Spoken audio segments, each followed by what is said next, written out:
Whether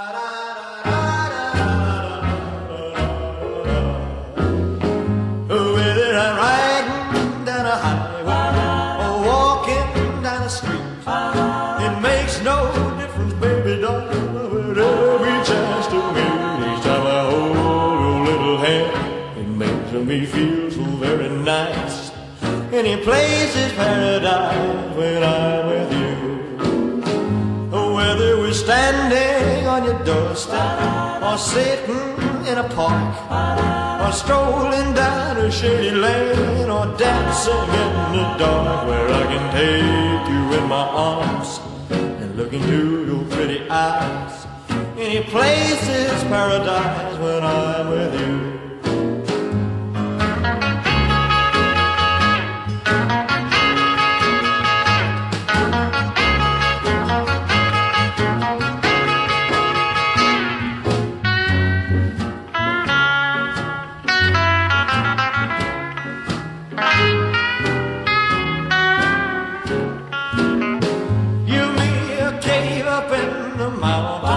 A shack down by the sea, and I will be in heaven, honey, if you're there with me, where I kiss your tender lips, see the love light in your eyes.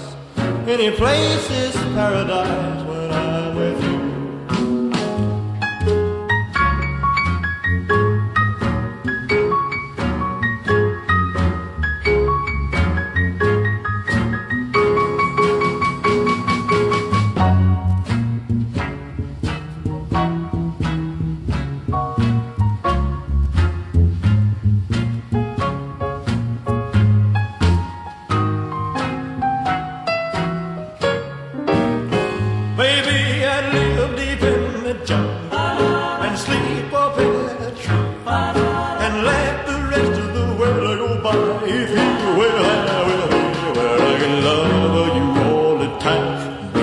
Jungle would be fine. Any place is paradise when I'm with you. Nice little song by Elvis Presley. Yeah, it must have been in a movie for sure, because it would fit in perfectly into a movie scene where he's singing about someone who is, any place is paradise with her. There's one thing about Elvis, he also plays the guitar very well. Yeah. You know, in this song, I'm assuming he's the one who plays the guitar for most parts. It's something about him, you know, it's a wonderful asset to have when you're not just a great singer and a great performer, but you can also play the guitar too. I don't know the piano bit was done by who, but that was definitely the icing on the cake in this one. Beautifully slipped it in the middle of the song, and then it went on almost till the end. Very well done, very well done. The arrangement of this was perfect. It is a beautiful little romantic song. These are things that we often ignore in today's world, because in the modern world. Back then when the song came out, possibly 50s, 60s, 70s, one of those decades, and even the 80s, 90s, people were more laid back, easygoing, simple. The idea of romance was quite ordinary. Yeah. And in being quite ordinary, it became extraordinary and special almost every time you spend time with someone. So in those decades, this song would fit to the T. But today in the modern world, songs like this are hard to come by because, we are so busy with not being busy. We are so busy with things that really don't matter in the larger scheme of things. For example, many of us spend a lot of time on certain, topics, whether it's on the phone, whether it's on the laptop, whether it's on the computer, whether it's on TV, whether it's through some other form, other media, whether it's outside in a community, in a club, in somewhere, someone's house, kitty party, etc. We spend a lot of time on certain topics and certain things, and even certain people sometimes, which really don't matter in the larger scheme of things. In fact, it's none of our business to even talk about those things. But we still interfere, we still talk, we still spend a lot of time. For example, to give a more precise example than the broader example, people spend a lot of time on their phones. Now, many of us do different things on our phones. Not that everyone is doing the same thing on the phone. But if you take a broad analysis of millions of people, especially in cities of India and cities of America, UK, countries like that, pretty pretty developed countries in different ways. If you take a broad analysis of people, how they spend their time on their phones, you will see that 90% or more of them spend their time on just 10 apps.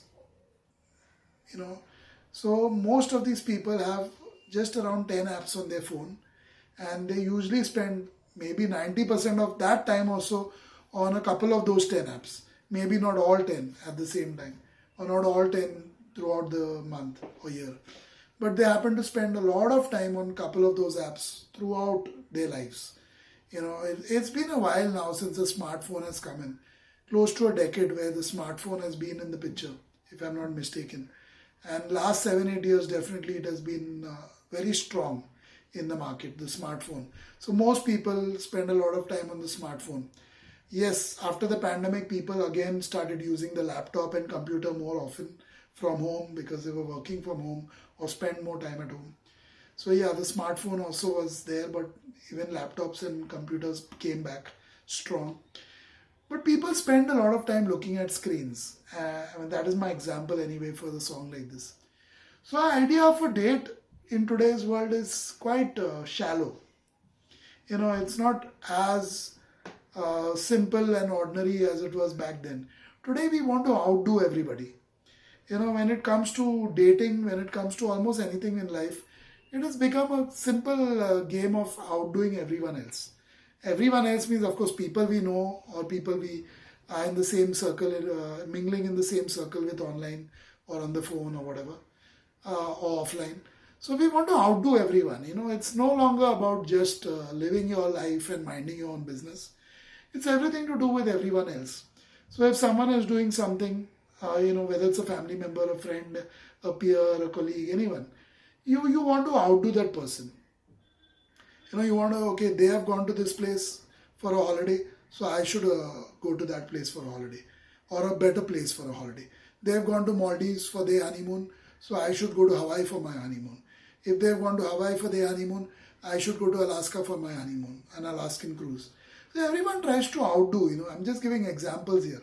It could mean minor things in everyday life, but I'm giving broader examples to make it simpler to understand. So when it comes to dating also, these words are very powerful and divine.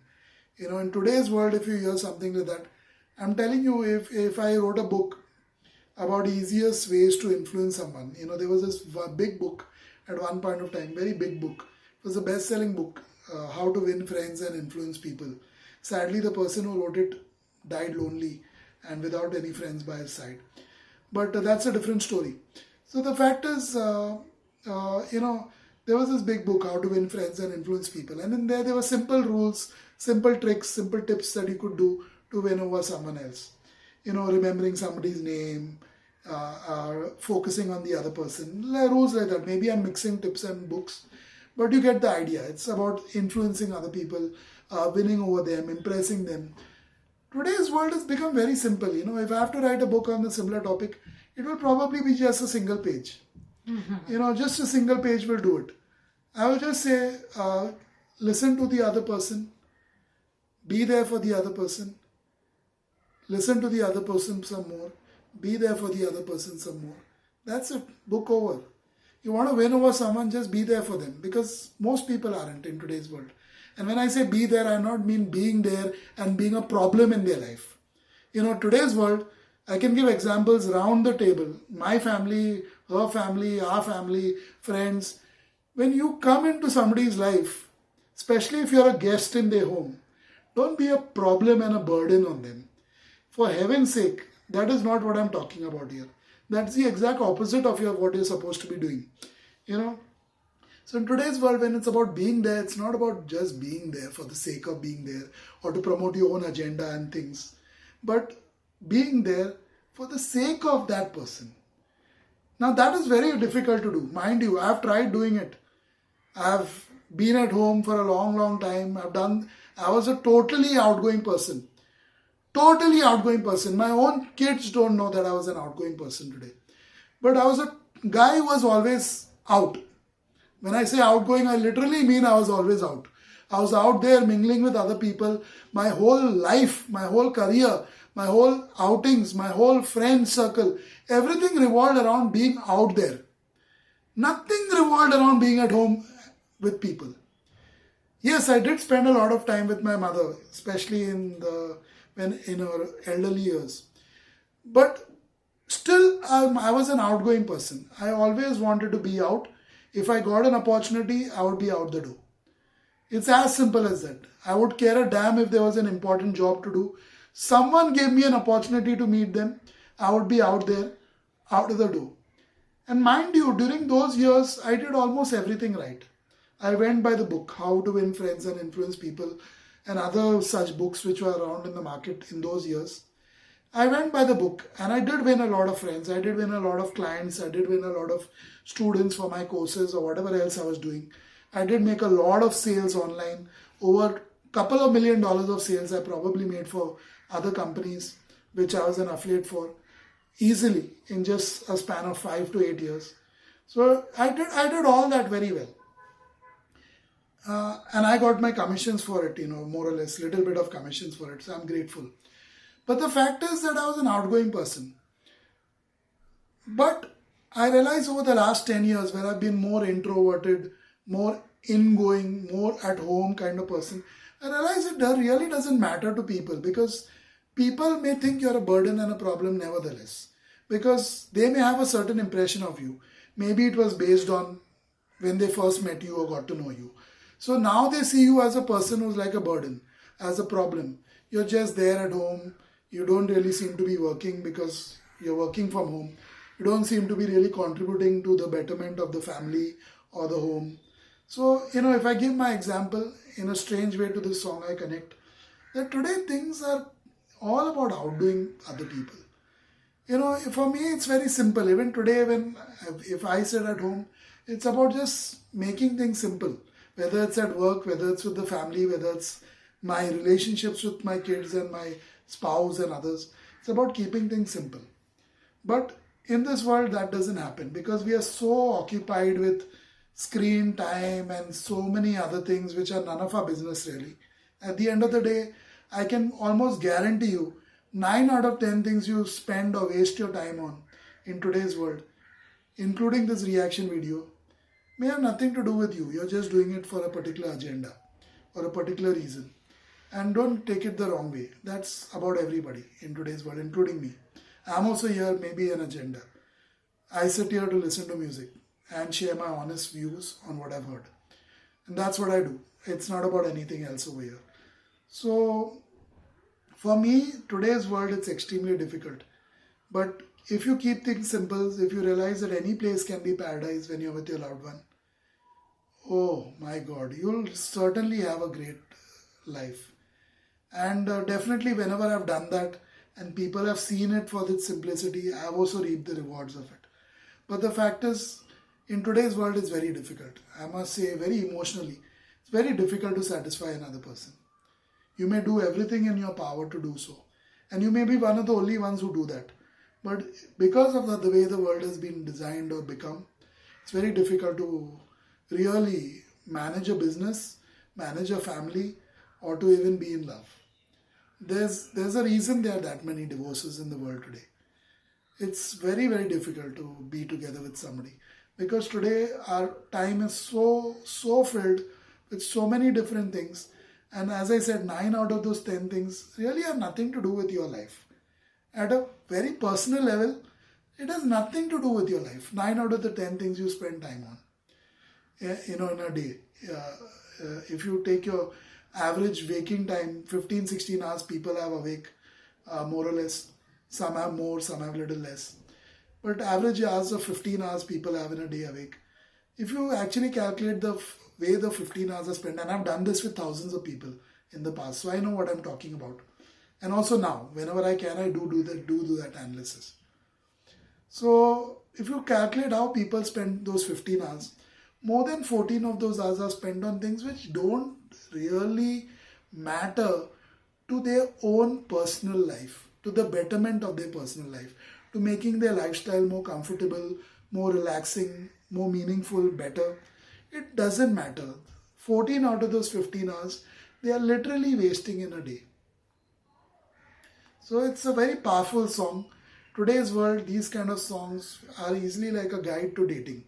You just are there for someone anywhere, and if you treat them like nothing else matters but their eyes, their lips, their face, whatever he mentioned in the lines, if you just do that, if you show it by actually being there for them without being disturbed by anything else in that time, you have won them over.